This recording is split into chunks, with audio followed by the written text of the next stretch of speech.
Hello ladies and gents!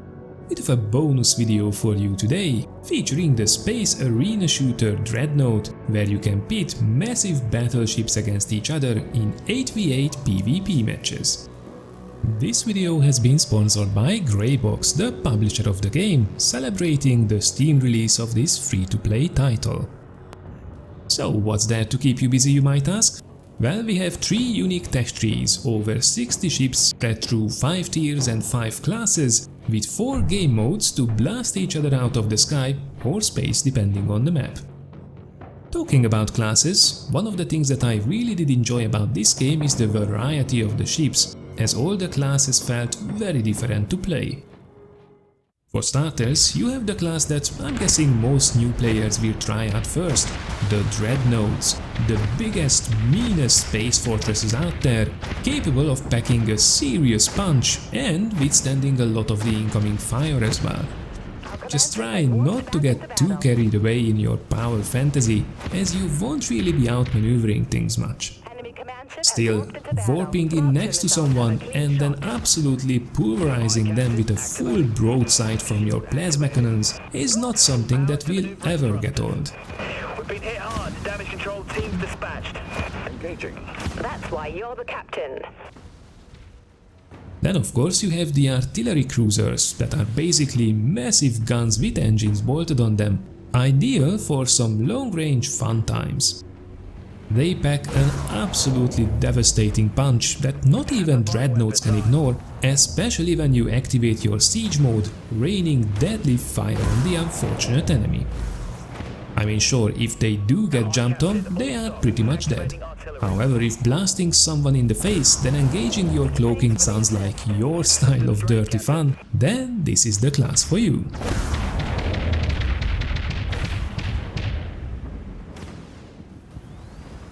Those who wish to have both maneuverability and deadly firepower should explore the Destroyer class, the champions of medium-range combat.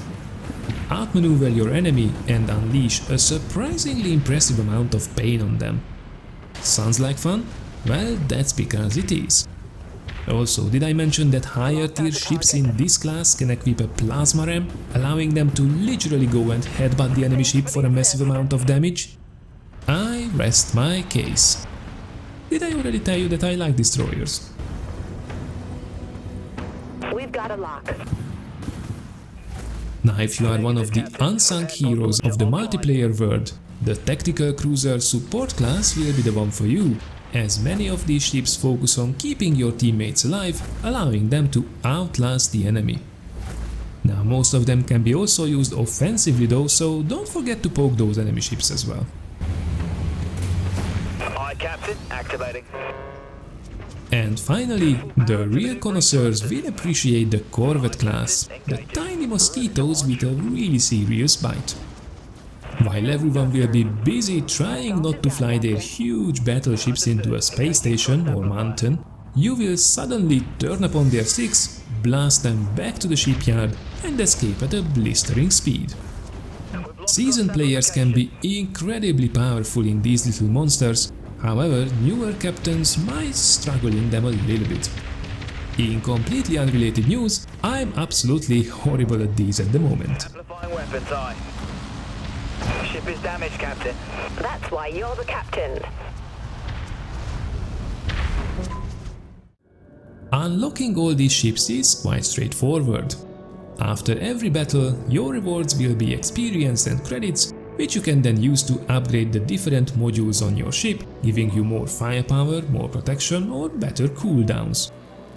Once you upgraded enough of these, you will be given the option to unlock and purchase the next ship in the tech tree that you can now put in your fleet. More about that a little bit later. Now, talking about modules that, by the way, all act as skills with cooldowns, I really like that you can gear up your ship differently by researching and then equipping different modules. For example, if, let's say, corvettes give you a lot of trouble, you can mod your ship to improve your short-range burst damage at the cost of giving up some of your medium or long-range abilities. Alternatively, maybe you have trouble when engaging at short range, so why not change those short-range skills for some super long-range ones, like maybe a massive nuke that you can launch from across the map. Loads of options out there. Now, I mentioned before that you can put your ships in a fleet.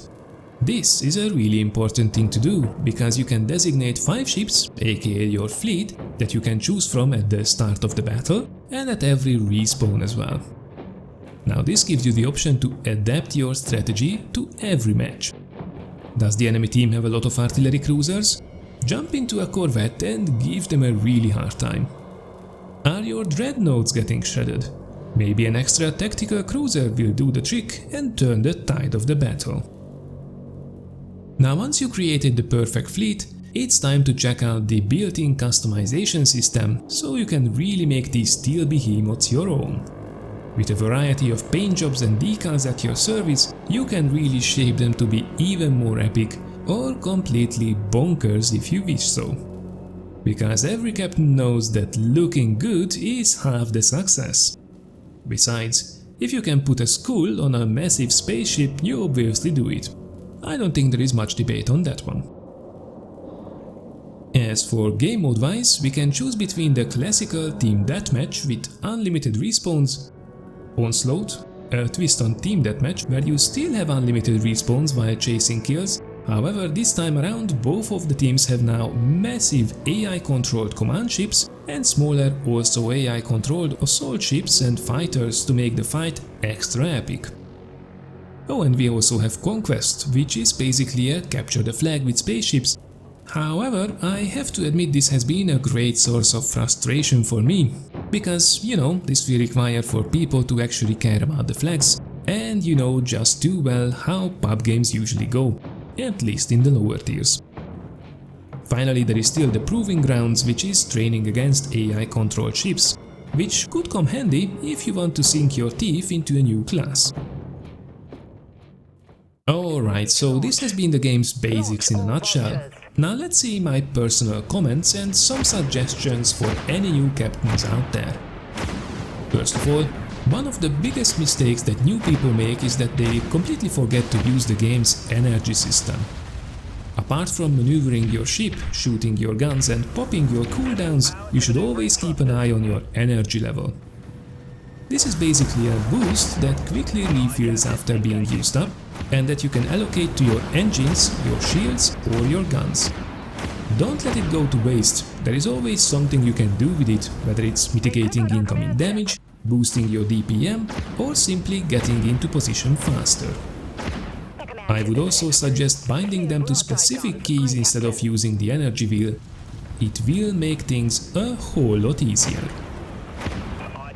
Also, it could be very tempting to jump in a dreadnought and charge at the enemy, but you will very quickly learn that even the toughest of ships will melt in mere seconds if you get yourself into a crossfire. As weird as it might sound, from a capital space combat game in a 3D arena, cover shooting will be your friend to limit the firing lanes towards your ship. As much as I loved playing my dreadnoughts, sometimes I have to admit it felt a little bit weird hiding behind corners in my epic space fortress. Luckily though, other insanely good moments did make mostly up for this. I personally also would like to see the UI a bit reworked, as right now I feel there are unnecessarily many clicks involved with getting stuff done, even if I have to admit I never felt really lost in the menus. The game otherwise is pretty solid, and with its recent Steam release, now it's the perfect time to try it out for free. You can find my link to the game in the description and in the comments of this video. Give it a go and let me know in the comment section what you think of it. And if you are already a veteran since the beta days, let me know what you would like to see improved. Thank you very much for watching, everyone. Have a great weekend, and I'll see you in one of the next videos.